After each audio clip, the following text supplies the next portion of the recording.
ضرورت تھی، بس 2-3 منٹ میں آپ کی زحمت تمام.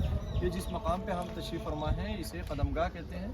قدم گاہ یعنی وہ مقام کہ جہاں پر امام رضا علیہ الصلوۃ والسلام کے قدمیں مبارک. خوب شارٹ میں آپ کی خدمت میں عرض کروں کہ اس جگہ پر 3 اثر ہیں مین 3 اثر.